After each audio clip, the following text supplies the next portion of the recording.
अपनी देसी को आऊंगा भी, अपनी देश को आएगी याद मेरी ही तुझी को, आएगी याद मेरी ही तुझी को सामरिया,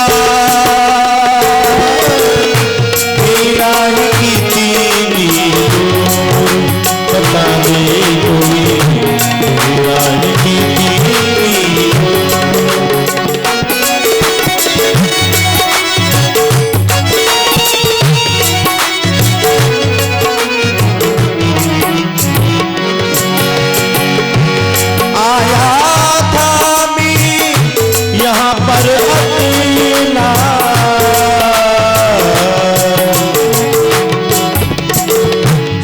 गम परम परेशान। राग वृंदावनी सारंग है।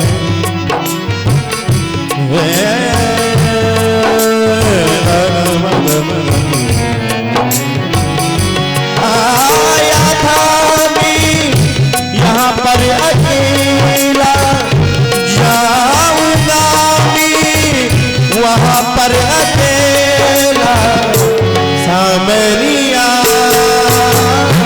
हीरा की चीनी पता नहीं कोई, हीरा की चीनी हो बता नहीं कोई, हीरा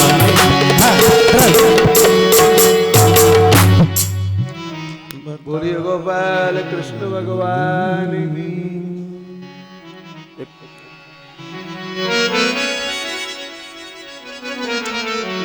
एक झोली में फूल भरे हैं, एक झोली में कांटे रे, कोई कारण होगा तेरे बस में कुछ भी नहीं, ये तो बांटने वाला बांटे रे, कोई कारण होगा, अरे कोई कारण होगा। एक झोली में फूल भरे हैं, एक झोली में कांटे रे, कोई कारण होगा, अरे कोई कारण होगा।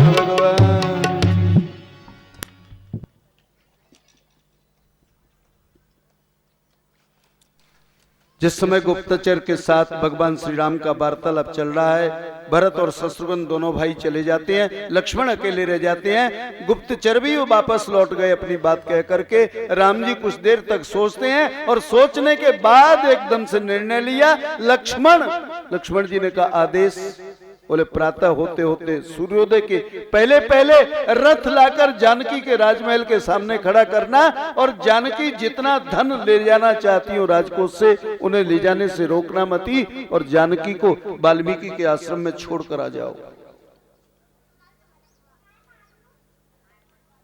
राम की आज्ञा का सबसे बड़ा विरोध लक्ष्मण ने किया, और इतना ही नहीं, एक कठोर बात भी लक्ष्मण जी ने कह दी। बोले कैसे मानूं कि आप पति हो, अजी आपसे तो जंगल का वो पशु भी बहुत अच्छा होता है। जब गर्भवती मृगी के ऊपर कोई सिंह आक्रमण कर देता है तो वो हिरण अपने दोनों सींग सिंह के पेट से लगा देता है और अपनी पत्नी की रक्षा करता है। मैंने सुना है कि मां जानकी सद्य प्रसूता होने वाली है और आपने आदेश दे दिया कि वाल्मीकि के आश्रम में छोड़कर आ जाओ। राम जी ने कहा लक्ष्मण, इस समय तुम अपने भाई से बात नहीं कर रहे हो, ये राजा आज्ञा है। लक्ष्मण निरुत्तर हो गए। क्या करूं राम, मैं विरोध भी नहीं कर सकता तो आपकी इस बात के पक्ष में भी नहीं। सूर्योदय के साथ रथ चला, जानकी जी को अपशकुन हुए, घबराई जानकी, लक्ष्मण पता नहीं क्यों अपशकुन हो रहे हैं मुझे।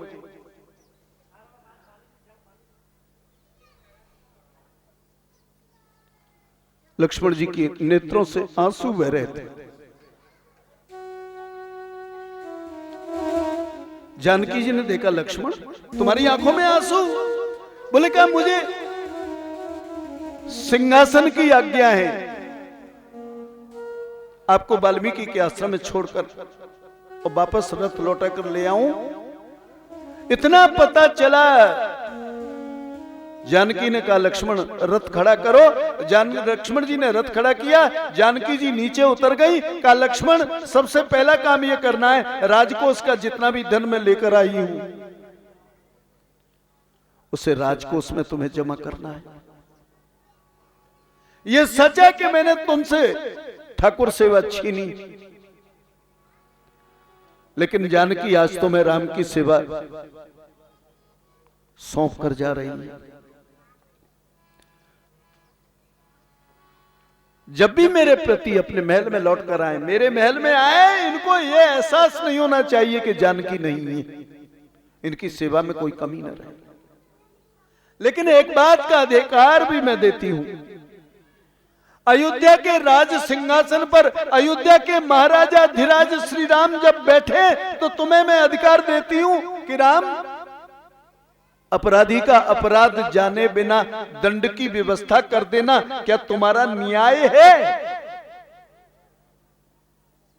जानकी जी को एक ही पीड़ा थी, मैंने अपराध क्या किया? अगर राम मुझे बताते तो कितना अच्छा होता,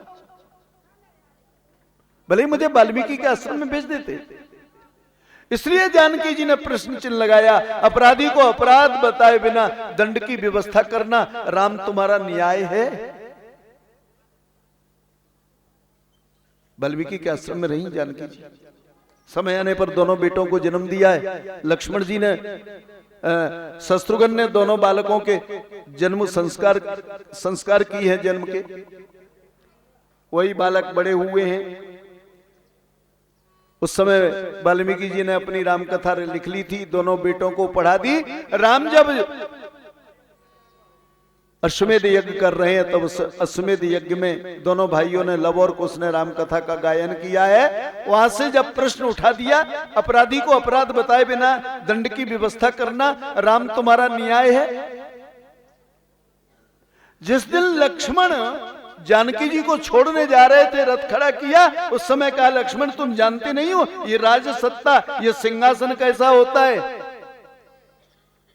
मुझे तो वाल्मीकि के आश्रम में भेजा है, लेकिन मैं एक भविष्यवाणी तुमको करके जा रही हूं कि इस राज सिंहासन की ओर से तुम्हें सजाए मौत दी जाएगी। ये निर्णय दे दिया था जानकी जी ने। लक्ष्मण अयोध्या की राज सत्ता सिंहासन से तुम्हें मृत्युदंड की सजा भी मिलेगी। लक्ष्मण तो प्रसन्न हो गए। राम को कथा सुनाकर वापस लौट रहे हैं ना, रास्ते में दोनों भाइयों ने अश्वमेध यज्ञ के घोड़े को पकड़ लिया। राम के साथ युद्ध तीनों भाइयों के साथ युद्ध हुआ है। भरत, शत्रुघ्न और लक्ष्मण तीनों को मूर्छित किया। हनुमान जी को बांधकर जानकी के सामने खड़ा कर दिया।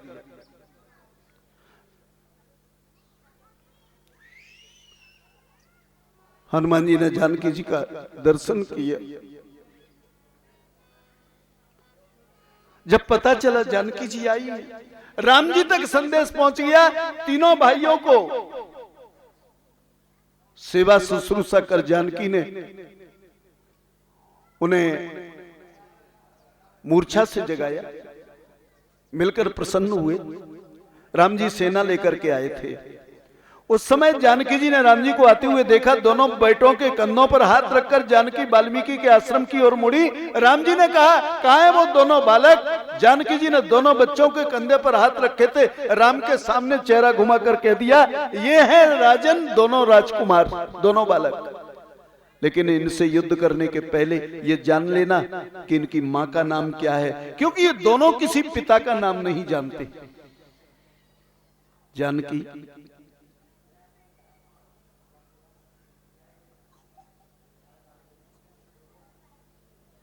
महाराज पता चला जानकी जी को जब पता चला,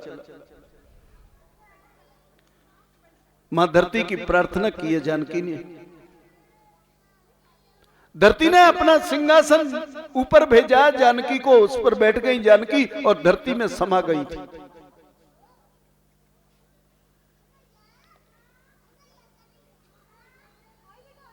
भगवान राम जन्म पर्यंत पूरे जीवन तक एक पत्नी व्रत रहे थे। इन्होंने जब जाने का समय हुआ धराधाम छोड़ने का, तो ब्रह्मा जी आ गए थे। राम जी से कहा, मैं आपसे वार्तालाप करना चाहता हूं अकेले में, लेकिन ध्यान रखना हमारे बीच में कोई दूसरा नहीं आएगा। बातों के बीच में कोई आ जाएगा उसे मृत्युदंड देना पड़ेगा। राम और ब्रह्मा जी आपस में वार्तालाप कर रहे हैं, उसी समय दुर्वासा ऋषि आ गए। दुर्वासा ने कहा, अभी राम से मिलूंगा, अभी राम से मिलूंगा। लक्ष्मण पहरेदारी पर थे, समझाया बताया, नहीं माने। याद आ गया, जानकी ने पहले ही भविष्यवाणी कर दी थी कि लक्ष्मण तुम्हें इस सिंहासन की ओर से मृत्युदंड दिया जाएगा। लक्ष्मण पहुंच गए, राम जी बड़े सख्ते में आ गए। लक्ष्मण ये तुमने क्या कर दिया? बोले क्या, ऋषि के श्राप से हमारा वंश नष्ट होता, हम भाई नष्ट होते, इससे क्या अच्छा होता? अरे आपकी प्रतिज्ञा के अनुसार मुझे अकेले को प्राण दंड मिलेगा, लेकिन मैं अपने भाइयों को ब्राह्मण की श्राप से तो बचा लूंगा। लक्ष्मण के प्राण दंड की सजा राम जी ने सुनाई थी। और फिर सब भाई सरयू में प्रवेश कर गए थे।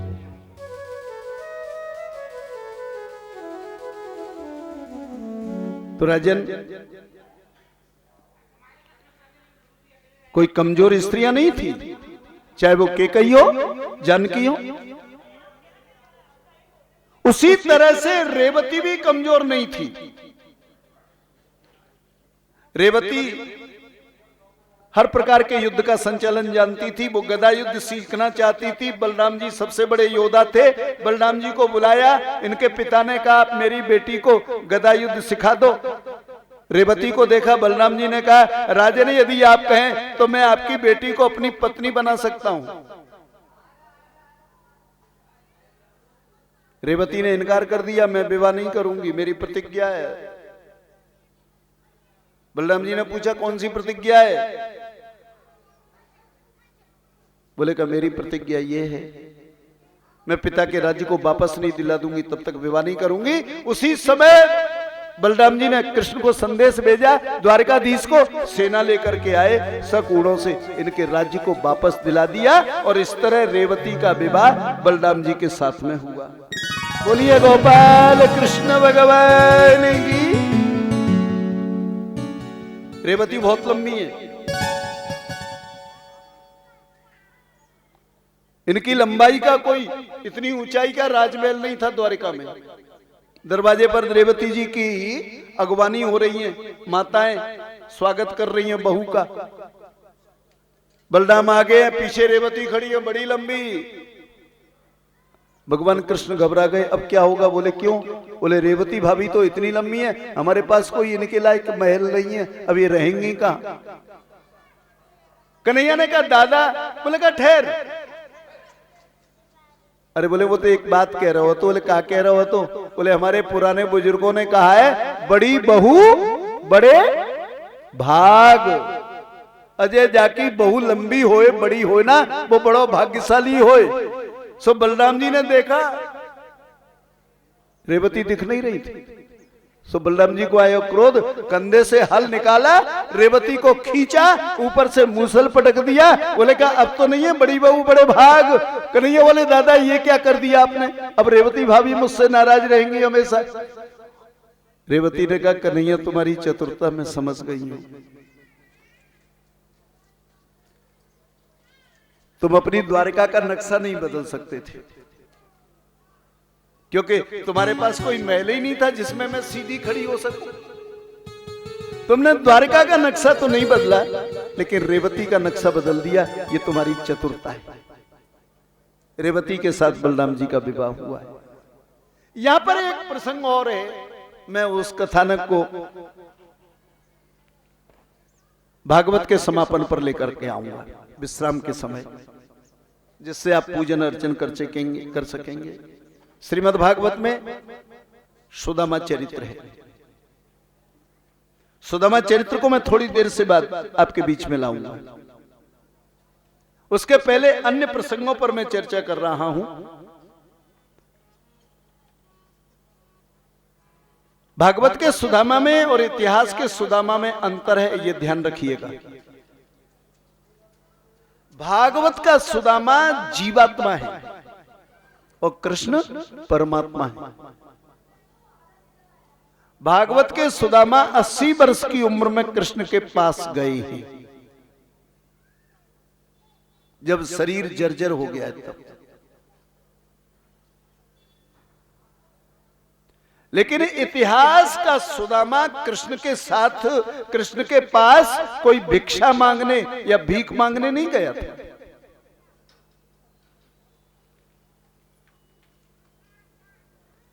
इतिहास का सुदामा कृष्ण के पास में कुछ धन मांगने नहीं गया था। इतिहास पुरुष सुदामा तो बहुत बड़ा विद्वान था और अपने विद्यापीठ का कुलपति था, विद्वान था, कृष्ण के बचपन का मित्र था, बचपन के मित्र। तो इतिहास पुरुष सुदामा भागवत के सुदामा के स्वरूप में नहीं है। भागवत में तो जीवात्मा सुदामा की कथानक है, जो ईश्वर से मिलते हैं, परमात्मा से मिलते हैं, भगवान से मिलते हैं। इसकी चर्चा मैं अभी थोड़ी देर बाद आपके बीच में लाऊंगा। आइए, भगवान कृष्ण की एक बहन सुभद्रा, उसका विवाह अर्जुन के साथ हुआ।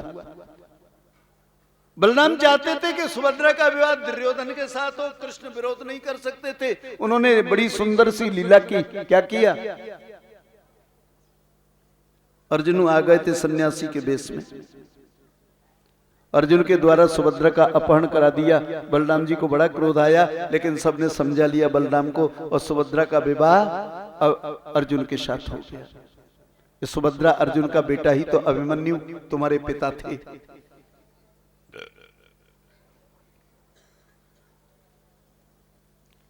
सौ वर्ष हो गए कृष्ण को द्वारिका ब्रज से गए। द्वारिका को बसाए 88 वर्ष हो गए थे और ब्रज को छोड़ा उन्होंने 100 वर्ष बीत गए थे। भगवान कृष्ण का सूर्य ग्रहण आ रहा है, इसलिए ब्रज में खबर भेज दी, ब्रजवासियों को संदेश भेज दिया कि मैं सूर्य ग्रहण के अवसर पर कुरुक्षेत्र में आ रहा हूं, इसलिए सभी ब्रजवासी मुझसे मिलने के लिए कुरुक्षेत्र में आ जाएं। वैसे तो ब्रज के बहुत से लोग द्वारिका होके आ गए थे, कृष्ण के कई उत्सवों में शामिल हुए, नंद जी भी गए हैं, मैया यशोदा भी गई हैं, बहुत से ब्रजवासी गए हैं। अगर नहीं गई हैं कृष्ण से मिलने द्वारिका, तो राधा जी नहीं गई और उनकी सखियां नहीं गई। ये नहीं गए आपस में, 100 वर्ष बीत गए। राधा जी के पास संदेश भेज दिया, आप अपनी समस्त परिकरों के साथ पधारें। राधा जी आई हैं कुरुक्षेत्र में, भगवान कृष्ण भी आए हैं 300 अपनी 16,108 रानियों के साथ। भगवान कृष्ण राधा जी से मिलने उनके शिविर में गए हैं। सुंदर दिव्य स्वरूप भगवान कृष्ण से मिलती हैं राधा जी। राधा जी को साथ लेकर श्री कृष्ण अपनी शिविर में आ गए और समस्त रानियों से राधा जी का परिचय कराया। राधा जी की विशेषता गुण सबका वर्णन किया।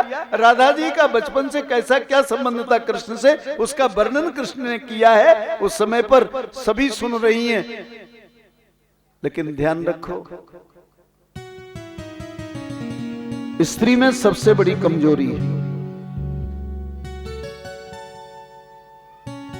सबसे बड़ी कमजोरी क्या है? दुनिया की कोई स्त्री पता नहीं क्यों अपने पति के मुंह से किसी स्त्री की प्रशंसा नहीं सुनना चाहती।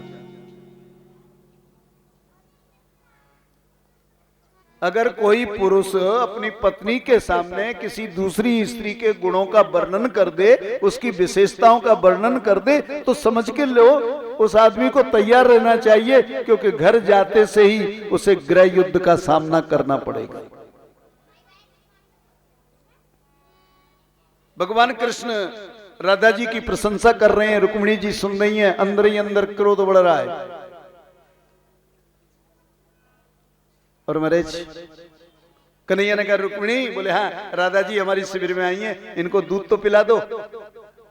रुक्मिणी गई, गरम दूध गिलास में भर के ले आई और गरम दूध जिसे ठंडा नहीं किया और सीधे सीधे राधा के हाथों में सौंप दिया। राधा जी ने देखा, वाह ये कृष्ण की सबसे बड़ी रानी है, बड़ी बुद्धिमान है, समझ गई। बोले इनको द्वेष जलन पैदा हो गई है। स्त्रियों में एक विशेष वस्तु है जलन, बहुत जलन है। पता नहीं क्यों स्त्री अपने पति को किसी दूसरी स्त्री से बात करते हुए देख ले तो समझ लो मुश्किल हो जाएगी। अरे भाई क्या बुराई की बात है, कौन सा अपराध है? क्योंकि उनके अंदर जलन होती है। गरम दूध पिलाया, राधा जी ने भी दया नहीं की, वो गरम दूध पी लिया। और जैसे ही गरम दूध हृदय पर पहुंचा, हृदय में भगवान श्री कृष्ण के चरण चिन्ह थे राधा के में, जो दूध ऊपर से गया और कृष्ण के पैरों में जो जलन हुई, बड़े जोर से पैर सहलाते हुए कृष्ण चिल्ला रहे हैं, जल गया जल गया जल गया। सब देख रहे हैं क्या हो गया। रात्रि के समय राधा जिस समय पर चरण सेवा करने बैठी रुक्मिणी जी, तो भगवान कृष्ण के पैरों पे इतने बड़े बड़े फपोले थे। बोले ये क्या है, ये नाथ कैसे हो गए? बोले कहा जल गए। बोले कैसे जल गए? बोले किसी की जलन से। रुक्मिणी तुम्हें पता है कि राधा मेरी परमालादिनी शक्ति है। अगर राधा स्त्री होती और स्त्रियोचित गुण धर्म वाली होती, अगर राधा संसार को बसा सकती थी, तो मुझे तुम्हारे साथ विवाह करने की कोई आवश्यकता नहीं थी। तुम्हें पता है कि राधा मेरी पत्नी है गोलोक धाम में, अब तो वैकुंठ से आई हो ना। रुक्मिणी जी घबरा गए, बोले नाथ अपराध तो हो गया। दौड़कर गई राधा जी के पास, उनकी शिविर में रात को ही गई, अपने साथ लेकर के आई। और रुक्मिणी जी राधा जी को ब्रिज से द्वारिका ले जाती। 12 वर्ष तक राधा जी द्वारिका में निवास किए। रुक्मिणी राधा के प्रभाव को समझ गई थी। इसमें वेद स्तुति का भी वर्णन है। श्रीमद् भागवत के 10वें स्कंद के 87वें अध्याय में वेदों ने स्तुति की है परमात्मा की। 89वें अध्याय में कौन बड़ा देवताओं में। भृगु जी को भेजा परीक्षा करने को। 2 देवताओं का अपमान किया, ब्रह्मा जी का और शंकर जी का। दोनों भृगु के ऊपर नाराज हो गए थे। फिर पहुंचे वैकुंठ में, लक्ष्मी जी चरण दबा रही थी। भृगु जी पहुंचे और बड़े क्रोध में जाकर के सीधे नारायण के छाती में लात मार दिए। भगवान ने पैर पकड़ लिया और सहला रहे, देवताओं तुम्हारे पैर को चोट तो नहीं आ गई? क्योंकि आपका पैर जो है ना कोमल है, मेरा हृदय कठोर है। उन्होंने निर्णय दे दिया सबसे बड़े देवता यही है। भस्मासुर का भी वर्णन किया है श्रीमद् भागवत के 10वें स्कंद के 90वें अध्याय में। महस्य गीत है, भागवत के 5 गीत, रुद्र गीत, वेणु गीत, गोपी गीत, युगल गीत, महस्य गीत या भ्रमर गीत। यह 90 अध्याय के अंतर्गत 10वें स्कंद को पूरा किया है। आइए मैं आपको एकादश स्कंद में ले चल रहा हूं। एकादश, एक मन और 10 इंद्रियां। इसको हमारे यहां मुक्ति स्कंद कहते हैं, मोक्ष, मुक्ति। लेकिन क्या करें, एकादश स्कंद जिस दिन आता है उस दिन तो कथा के लिए बड़ी जल्दी होती है। मैंने पूरे 7 दिन कथा के लिए रखे थे, पूरे 7 दिन भागवत कथा के लिए। महात्मा को अलग कर दिया था, भंडारे को अलग कर दिया था। सोचा था कि एकादश स्कंद पर खुलकर बोलूंगा, लेकिन समय अभाव मेरे सामने खड़ा है।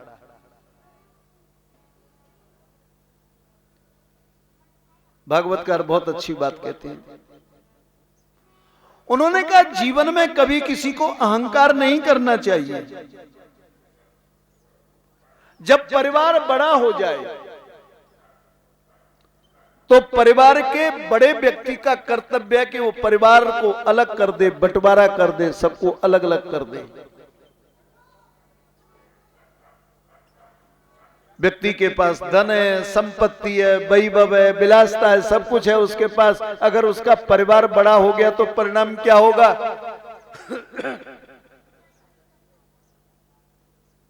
परस्पर में मतभेद पैदा हो जाएंगे।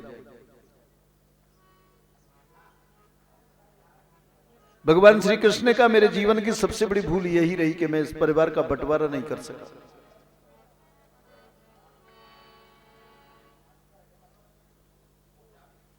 एक बार श्री कृष्ण की द्वारिका में बहुत से ऋषि पधारे।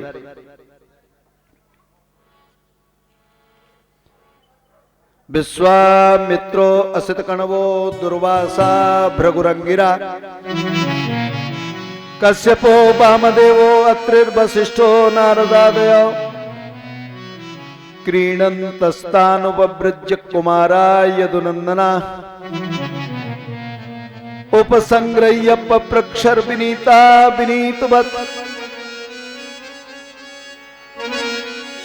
विश्वामित्र, असित कण्व, दुर्वासा, भृगु, अंगिरा, वामदेव, अत्रि, वशिष्ठ और नारद कश्यप आकर के ठहर गए। वहीं पर यदुवंश के कुछ बालक बाल क्रीड़ा कर रहे थे। वो बच्चे नहीं थे, बच्चों के बाप थे। उनको एक हंसी सूझ गई, अटखेली करने लगे। उन्होंने कहा देखो ये बाबा जी कच्चे हैं कि पक्के हैं, कितने जानकार हैं।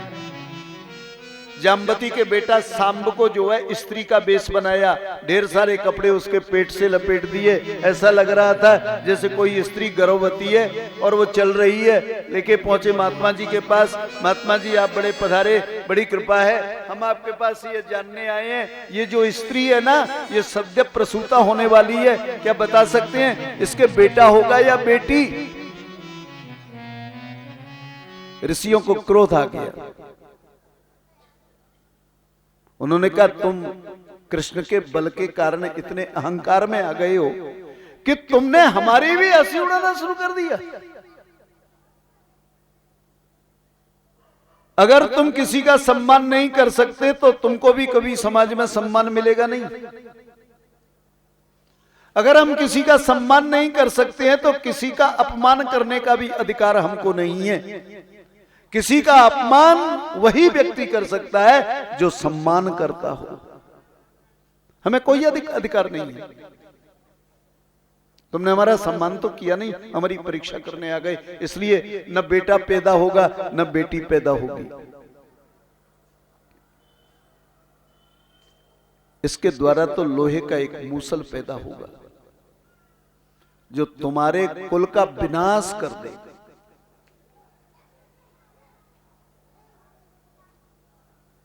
लोहे का मूसल पैदा होगा जो तुम्हारे कुल का विनाश करेगा। स्वीकृत। जैसे ही बच्चों ने वो कपड़े हटाए तो लोहे का मूसल निकल पड़ा, घबरा गए, कृष्ण के पास पहुंचे। कृष्ण कहा ये ठीक नहीं किया तुम। द्वारकाधीश ने कहा ये अच्छा नहीं किया, हमारे यहाँ आए हुए अतिथि का स्वागत करते हैं, सम्मान करते हैं, ऋषियों का सम्मान करते हो, और तुमने इतनी बड़ी उद्दंडता कर दी। लेकिन क्या करूं, यदुवंशी हो ना, ये लीला तो ठाकुर जी कर रहे हैं ना, क्योंकि यादवों का वंश बहुत बढ़ गया था। 56 करोड़ यादव थे द्वारिका में। अगर वो 56 करोड़ आज रह जाते